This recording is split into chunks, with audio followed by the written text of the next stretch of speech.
It's 22 minutes past 1. Facebook is being urged to answer questions about how it moderates its online content after a leak of internal training documents suggested that the firm doesn't train staff to delete various kinds of graphic material. Now, the leak was made to the Guardian newspaper and it revealed the criteria used to judge if posts are too violent, too sexual, racist, hateful, or indeed if they supported terrorism.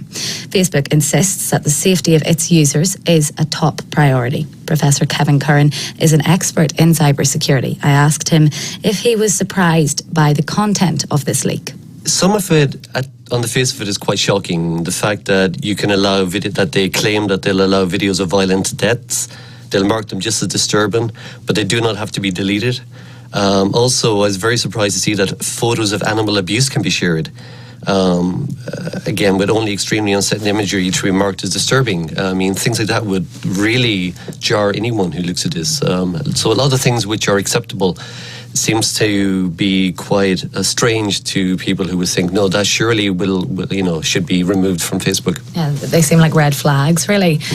Something that you sometimes hear from victims of things like revenge porn, you hear people say they find it very difficult to have material removed from Facebook, whether that be they find it difficult to get in touch with them, or Facebook then tell them, well, no, we can't remove this. So do you think there's a lot more to be done on Facebook's part? Absolutely. The Home Affairs Committee last month issued a warning to Facebook and Twitter and YouTube and these social media because of the difficulty people are experiencing removing offensive posts, and again that they're saying that there more needs to be done. They need to be more transparent. None of these companies tell us how many moderators they have to flag this content. Facebook have 2 billion users. Again, they get 6 million alerts for fake profiles per week. So we know that they're snowed under with the requests that they're getting, but we need to hold these to account because there are children around there. And we also need to know more about what are they doing. I mean, they're posting record profits in the first quarter, £5 billion Facebook posted. So we want to see how much of that is going back into moderating this content, which really affects over 2 billion on the planet. Do you think then we have to go for laws? Is that the only way we're going to regulate this better?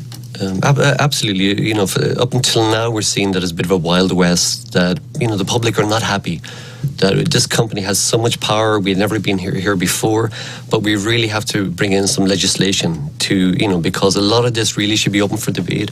Of course, I'm not trying to crucify Facebook, because any company who is in this position would be finding it very difficult to police all these issues which no one thought about 3 years ago.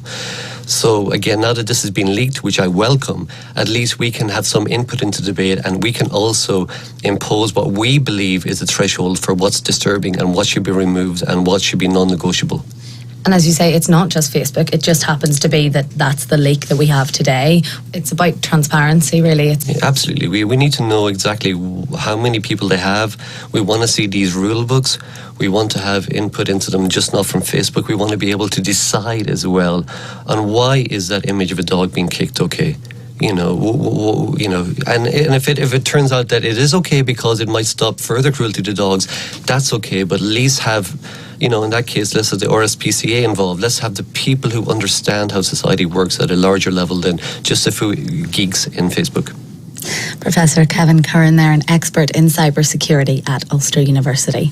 It's 26 minutes past 1. Now, in times of